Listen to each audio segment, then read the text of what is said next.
Hello, my name is, and I will be speaking about a question that is very relevant and necessary to today's issues. How does linguistic discrimination harm students of color?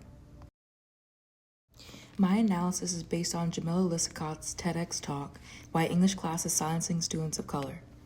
In this video, Lissacott, an educator and researcher on linguistic racial justice, touches on how the enforcement of standard American English is teaching students of color that their home language, like African American English or Spanglish, is inferior and not, quote-unquote, the correct way to speak. She refers to this as a form of linguistic violence, as this causes these students to suppress the way they are in order to succeed in school. Linguistic discrimination in schools harms students of color by diminishing their academic confidence, belittling and forcing suppression on their identity, and reinforcing systemic racism in education. Linguistic discrimination suppresses identity. Nelson Pham gives examples in his article, Silenced Voices, Confronting Linguistic Discrimination and Cultural Erasure in Academia, as to how English-only environments make multilingual students feel like outsiders. Language is not just a communication tool, it's a part of who we are as humans. Telling students their native language isn't welcome causes their sense of belonging to disappear. The psychological toll is a real effect of linguistic discrimination.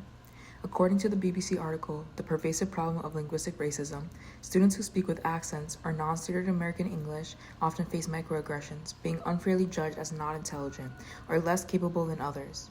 These biases are damaging to a student's developmental process and will lead to anxiety, long-term harm to self-esteem, and less classroom engagement. In fact, Black students face a specific form of discrimination. In the article, Black English and Proper English, The Impact of Language-Based Racism, Shiori Zinen goes into depth as to how African American students, in order to seem professional, often have to forget their home dialects. This purveys a message that sounding white is the only path to success.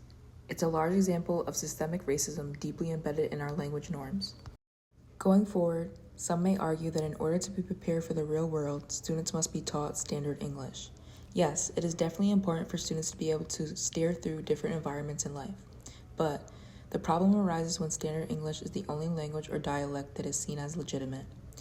As Pham explains, students should not have to choose between sounding intelligent and sounding like themselves.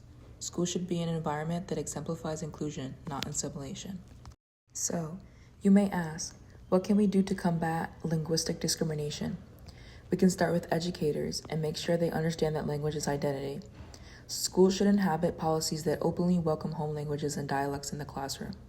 Next, educators need further training in order to be able to recognize and stop the continuation of linguistic bias. Finally, institutions must start uplifting students of color by making comfortable, accepting spaces for them to speak in their full, authentic voices, and to most importantly, let them be themselves. Language is not a barrier, it's a bridge. No student should be silenced because of their linguistic tendencies. Every voice deserves to be heard and honored. Thank you for watching, and we should all further educate ourselves on linguistic discrimination and how to prevent and combat it effectively.